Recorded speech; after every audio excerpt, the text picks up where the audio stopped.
Hi, welcome everybody. I am Dr. Patti Ashley. I'm a psychotherapist, author, teacher here in Boulder, Colorado, and I'm excited to present our author, Lee Mccormick, today as part of our From Fear to Love to Grace Summit.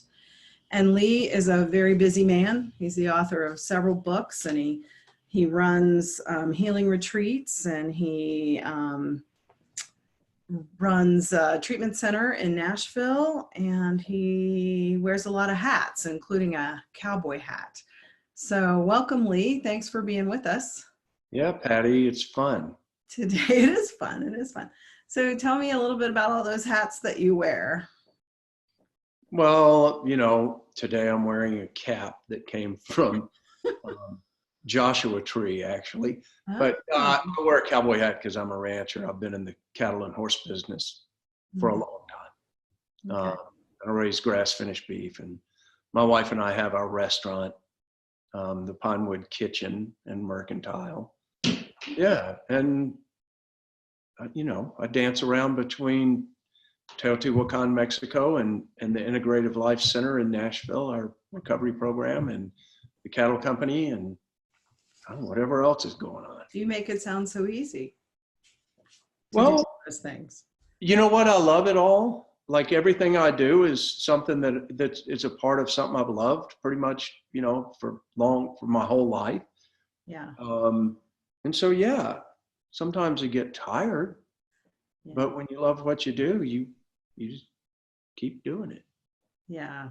I met you a few years ago with my beloved partner that I wrote the book about, and the subtitle of my book was From Fear to Love to Grace, and that's the title of the summit because his work was really about bringing more spirituality into addiction treatment. And the day we met with Joan Borensenko, the two of you started this conversation, and I was overhearing so much of what you were saying about the things you believe in and the things that are important to you, and it felt very aligned with my heart.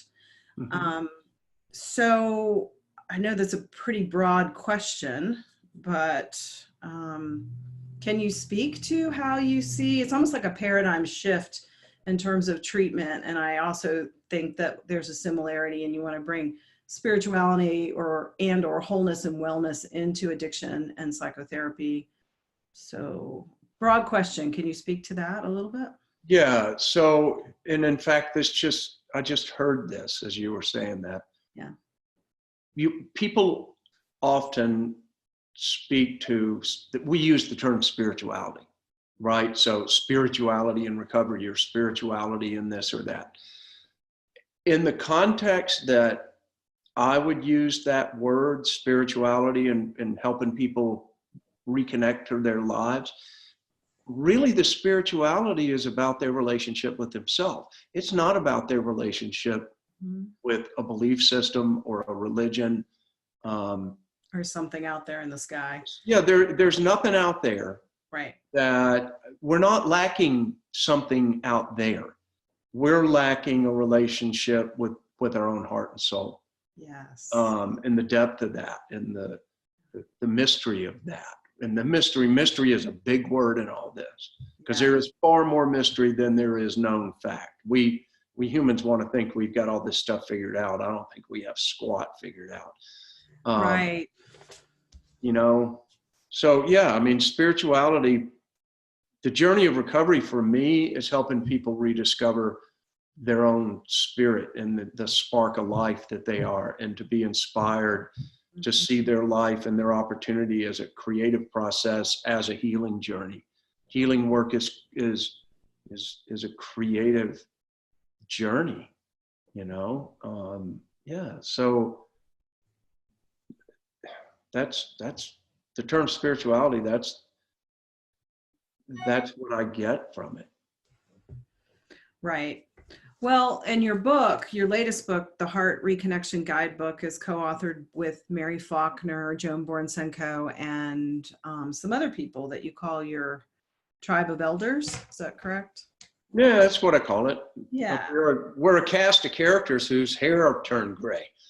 Okay. Okay. That happens to us. Where that came from, but I mean, it's a fantastic group of people, and we're friends, and we love working together, and we're very different, and we complement each other. And, you know, if you live long enough, hopefully you get to a point to where you just relax and you chill out, and you don't need to be right, and you enjoy varied points of view. And it's inspiring to work with people that you love and respect. And that's what that group is to me. Yeah. And you speak in the book a little bit about what you were saying a minute ago about connecting to heart, spirituality not necessarily being something outside ourselves, but it's really that inner experience. Can you talk a little bit about some of the pieces in the book that are significant to you? Yeah, the Heart Reconnection Guidebook was inspired by a meeting that Joan Borsenko and Gordy and Gary Seidler and Dan Barmettler from the U.S. Journal Conferences and Holly Cook that I work with at ILC, and myself and Mary Faulkner. We were all at Joan's house having a conversation around recovery work and around the challenges of the very disappointing poor outcomes in the mental health addictions treatment business. And what's missing. That's what we were all reflecting on. There's something missing. We keep coming up with new modalities, and we keep extrapolating our beliefs out and creating new thises and new that's, all based on the same foundational beliefs and perspectives and points of view. And for all of that, we're still not finding deeper, greater, more inspired connections and changing a higher percentage of lives. I mean, the outcomes, you take your pick. I try and be generous and say that maybe 25, 30% of the people that go to treatment find some long-term thread for themselves that helps them raise themselves up and helps them recreate their relationship to life on the other side of their addiction or their mental health issue, their diagnosis as such. So we were having that conversation, and from all of our eclectic, diverse backgrounds and points of view, the one common thread was that what's really missing is holding that space and meeting people from a place of authenticity and respect for who they are. Mm-hmm. And giving them experiences and developing relationships with clients that support them in recovering faith in themselves, and in not seeing themselves as victims any longer, but seeing themselves as people who've simply lived some really rough stuff and had some terrible things happen. And those things no longer are going to define you. They're going to be, they're going to be the doorway that you found your way out of your suffering and found your way into an inspired life that you will begin to create now moving forward.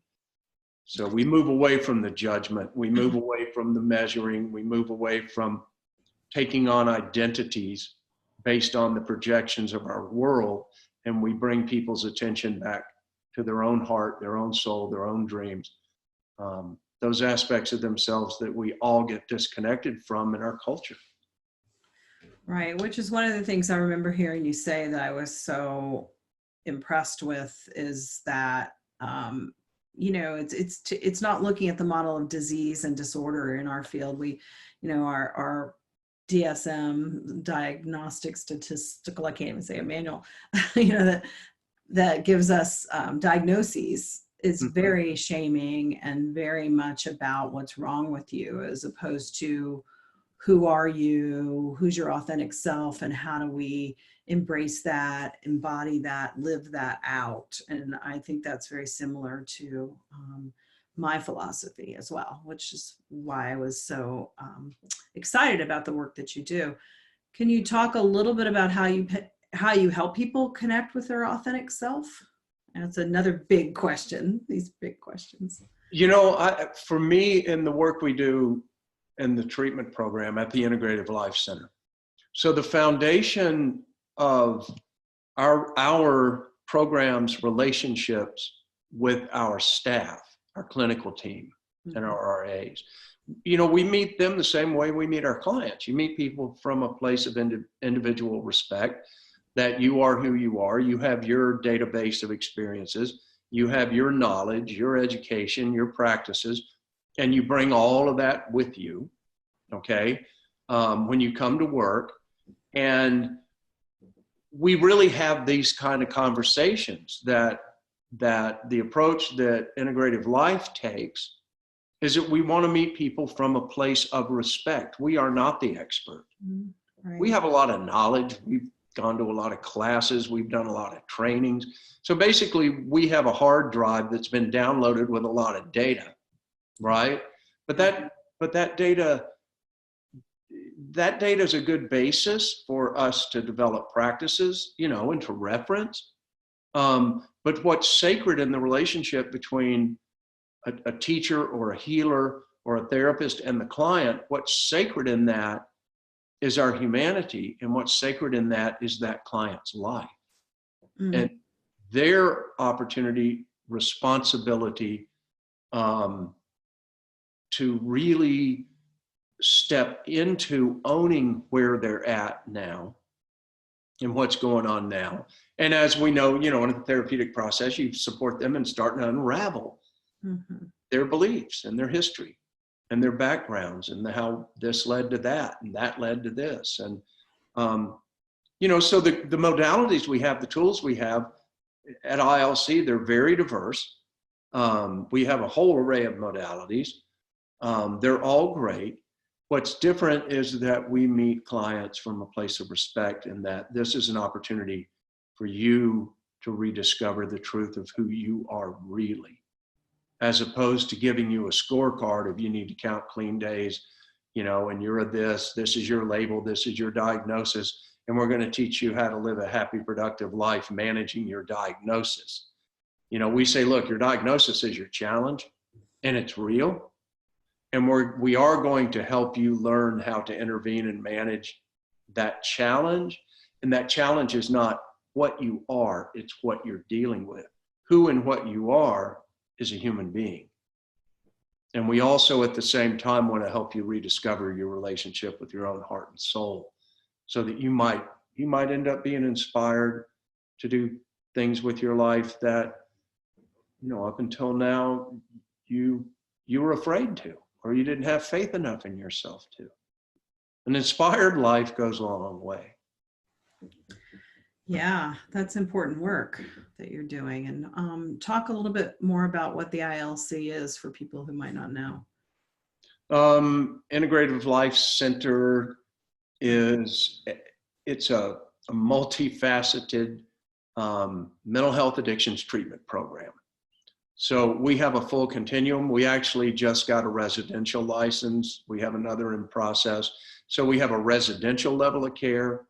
And then we have extended care programs in Nashville, in the city. Our residential programs are about 20 miles from town, really pretty, beautiful, cool properties. We have 8 beds, men's beds at one property, and 12 women's beds in 2 houses at another property.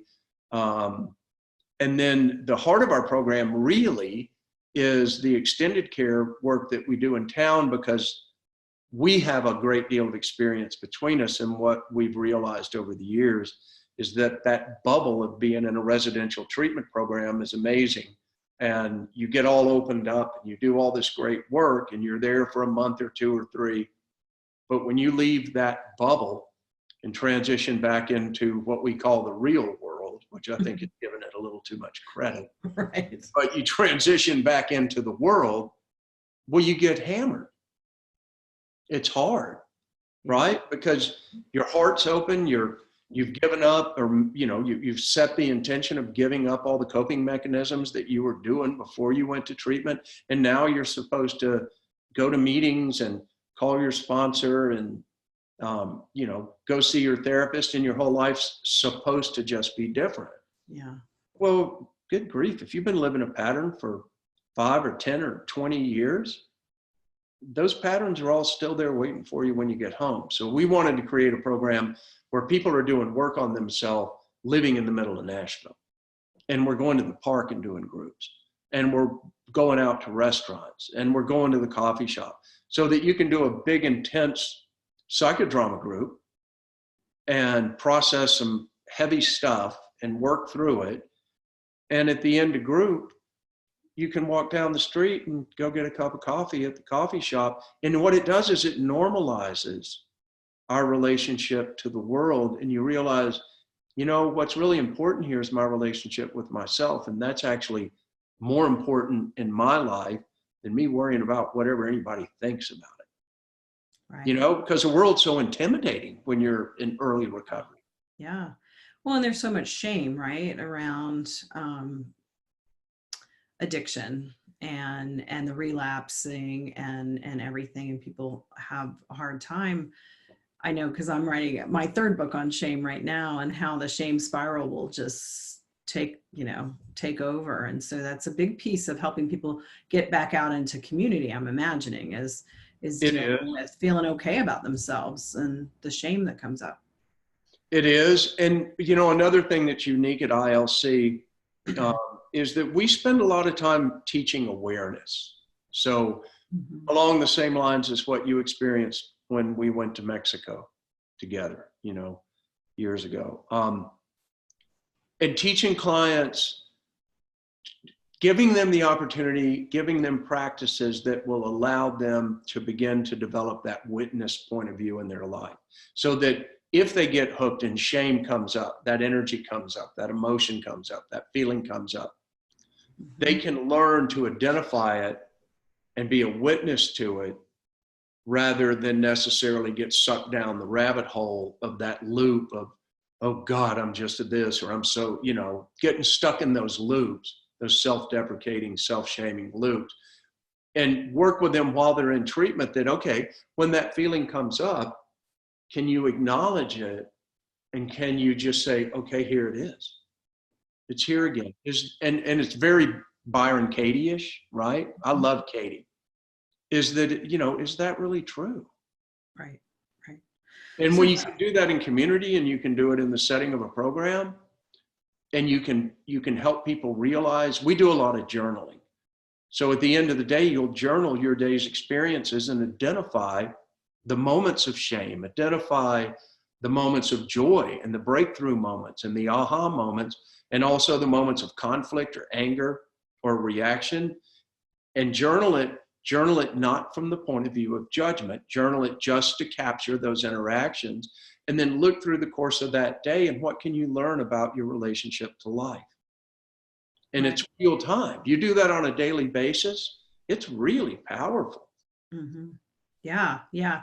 And I was fortunate, Lawrence and I were fortunate enough to take the journey with you at Teotihuacan. So in addition to the treatment center and the ranch in Nashville, you head to Mexico a couple times a year, correct? Yeah, I'm going back next Friday. Next Friday. And well, today, actually, this recording won't come out until February. Today is Deo. Well, I will have been there. You will have been there when you all are listening. So Deo, and Lee's going to correct me because I'm not really good in my Spanish, but today is the Deo de los Muertos. Did I say it right? Dia de los Muertos. Dia.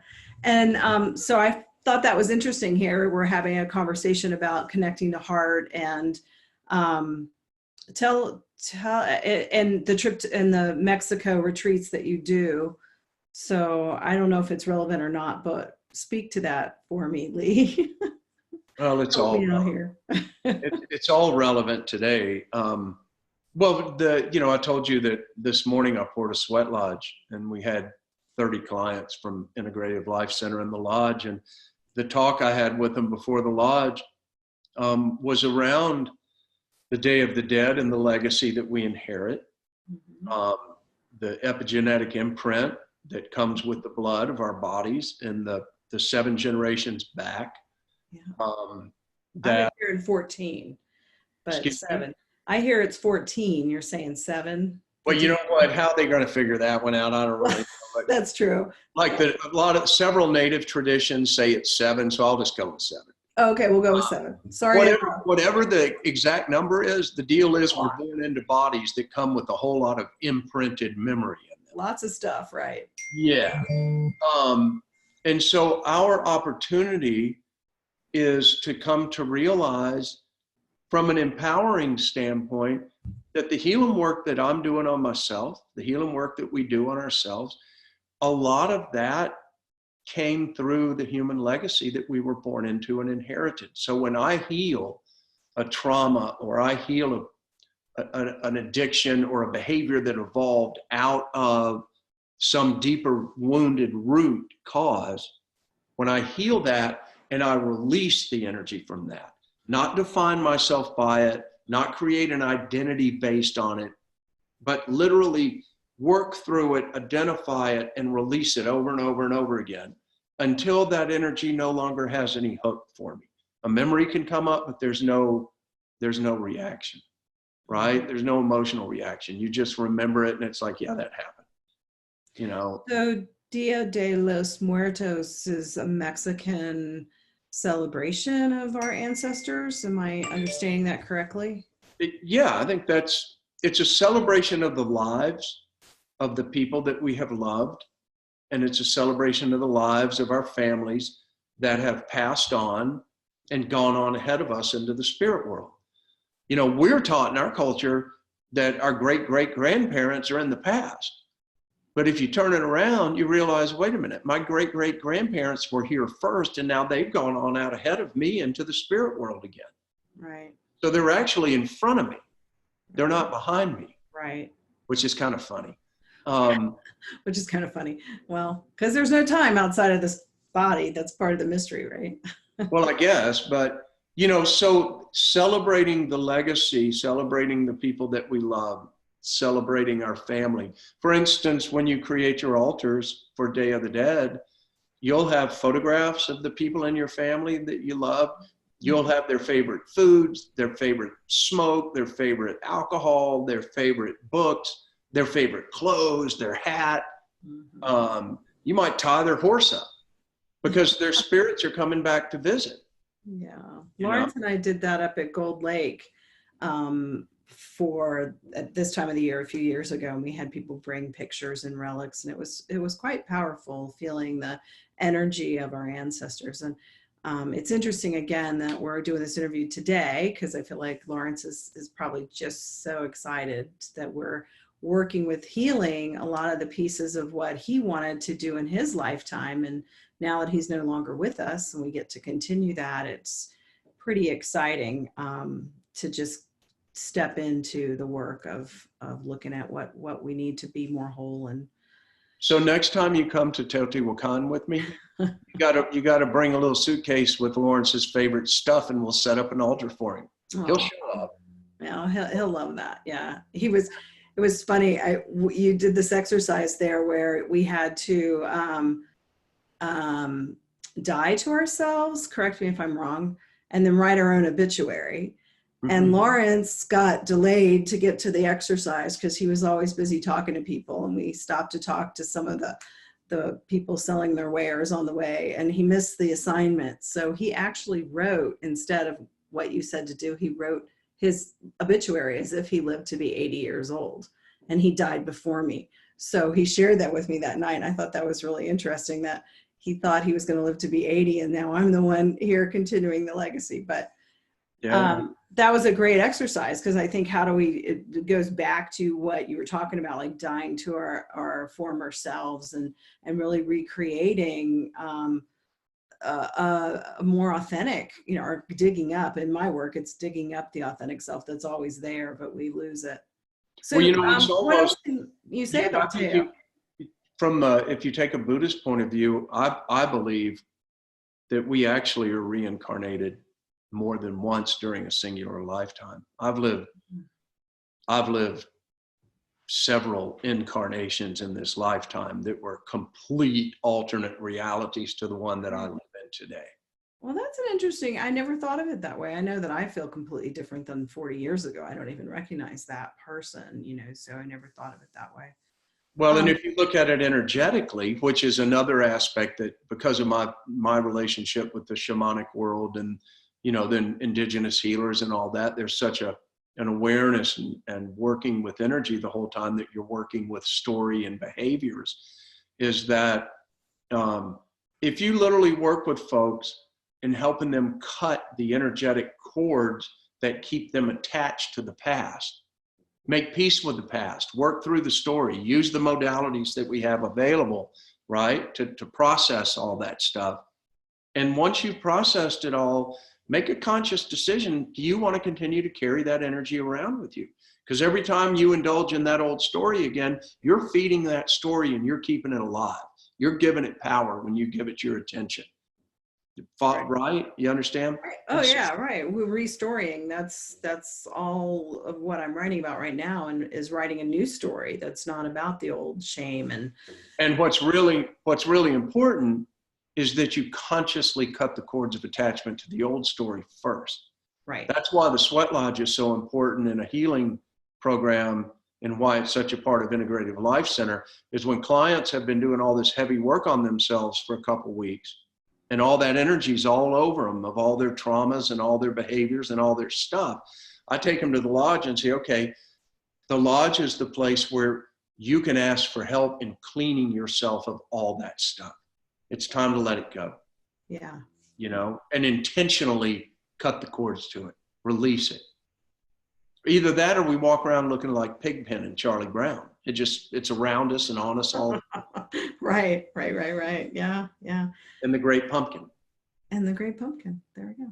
So Teotihuacan is quite a magical place. Can you just speak a little bit more to that and the work that you studied Don Miguel Ruiz's Toltec? Well, yeah, I've worked with Miguel for 3 years, 3 or 4 years, was in a dreaming group with Miguel for 3 years. So Miguel he was born into a legacy of the Toltec legacy, the Toltec masters, you know, the shaman world of Mexico. I don't like all these terms, but I don't know any other way of communicating.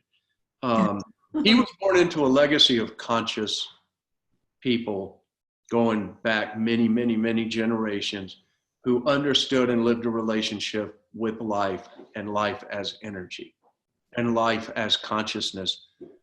That was the first level of understanding, as opposed to living life by your cultural human identity being what you are. You know? No, and I think the 4 agreements, you know, it's 4 simple things, but they're big truths, I think, for people. What are they? Be impeccable with your word. Never, don't take anything personal. Always do your best. And why is it I can never remember all 4? And it's only 4. What's the other one?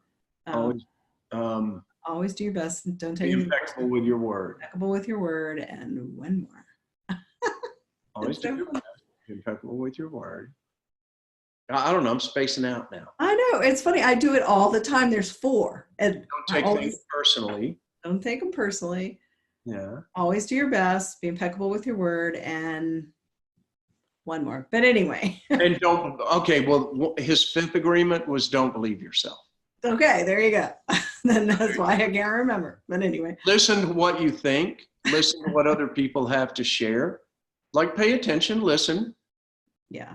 But create a space where you don't automatically say, oh, I believe this. No, I don't believe that. Yeah. Rather than live in reaction to points of view and information and knowledge, learn to just sit with it and see in a day or 2 how that feels. Right. Yeah. Right? There's tricky things to learn when we live. Don't take things personally. Oh, great. Thank you. That's the other one. So Grace, I think in the title of the summit, From Fear to Love to Grace, was Lawrence's title, what he had come up with in terms of his heart opening after losing his wife and his feeling of moving into grace. And I think grace is a word that's kind of loaded too. People don't quite understand what it means. I'm curious what that word means to you. It is a presence to me. It's like trying to describe feeling the sun on your skin. Nice. You know, it's a presence. It's an aspect of consciousness and life. We have a word for it, and you can't know it through words. You know it through the frequency. You know? Yeah. So So maybe because one of the aspects that makes us so powerful as humans is the language that we use does have energetic threads, cords attached to it. So the word grace, you know, because it's in the collective consciousness of the humans. I think you could say that word and then pause and sit with it and see what feeling comes. That's the truth of it. That's the truth. I love that. It's nonverbal. It's sensory is what you're saying. I get a sense of. Yeah. So you're also doing some other retreats, other places. You're coming here in February, probably next week when this airs. And then you and I are teaming up. We're going to do that here and then in Santa Fe. So I'm excited about that. And we're going to be bringing some of these pieces in. What are you hoping that you and I will be doing in these retreats in Boulder and Santa Fe? Well, I'm just going to follow your lead. Oh, yeah. Okay. You're Dr. Patti. I'm just a cowboy dude. Okay. Yeah. I like that. I like to be in charge. So I think it'll be fun. I think we're Lawrence actually came to me in a dream and said, dude, when you do this workshop, just let Patti be in charge. Who came to you in the dream? Lawrence? Lawrence, yeah. Yeah, he knows. He did. Hilarious. Oh my gosh. Okay. No, I'm excited. It's going to be fun. And especially because I get to be in charge. No, I don't want to be in charge. We'll do this together. And I think a lot of what you bring in your work and what I do in my work intersects in a way that we'll be able to offer. And it's going to be for therapists and healers to work with healing their own heart and being able, because I think we have to, remember the oxygen mask and take care of ourselves in this work. It gets pretty demanding. And so I'm excited to be able to do that with you. Well, so I have a little hit for you. Okay. And we were given a tip on that conversation about grace. So that's a good example, from my point of view, of where we could really create a greater opportunity for people in workshops rather than people showing up and imparting more knowledge on them. We got enough knowledge. Right. We don't need more knowledge. Right. What we can benefit from is a greater, deeper connection, as in heart reconnection. You could have a group of people come into the workshop and ask them to sit down and close their eyes and just say the word grace and sit with it and do that for 30 minutes and see what comes. Yeah, see, now Lawrence is in charge. I hear Lawrence taking over this conversation now. That's great. I love it. I love it, Lee. I'm looking forward to doing that with you. And yeah, you're doing so many other things. Is there anything else that we missed in this interview that you want to share about your work? And yeah, how it relates to fear, love, grace, or anything else? Like we're in such a crazy time in our world. There's so much angst and anger and power struggles and just craziness, which from one point of view you could say is very problematic. And from another point of view, it's like, well, of course, the world is coming apart at the seams. It's pretty fraudulent, and it's actually not been working for a long time, but now the systems are actually finally coming apart. And in that is the opportunity to take responsibility for how each of us is living and the choices we're making, and come back and question the things that we have given loyalty and faith and power to, and maybe rearrange and take back some of the power and retract some of the faith and realize it's time for each of us to start recreating our relationship with life again from the points of view that we have today, having lived all the experience that we've lived up until this point. Yeah, I agree. It's kind of a paradox in my mind. It's both and it's a mess and it's an opportunity all at the same time. So yeah, well, it's just like a person checking into a treatment center. Mm-hmm. You know, you've been trapped in a pattern of behavior for so long, and a belief system for so long, and it's not working for you, and the suffering is horrible, and blah, blah, blah. Well, the only way out of that, first you have to unravel what you're doing now so you can free yourself from that energetic pattern. And then from a place of intention, take responsibility for what you're going to give time and attention and energy and power to from this point going forward. So first we got to unravel our way out. Mm-hmm. Then we have a pause. Then we connect to grace. Then we connect to inspiration. Then we connect and develop a relationship with our soul and our heart and spirit.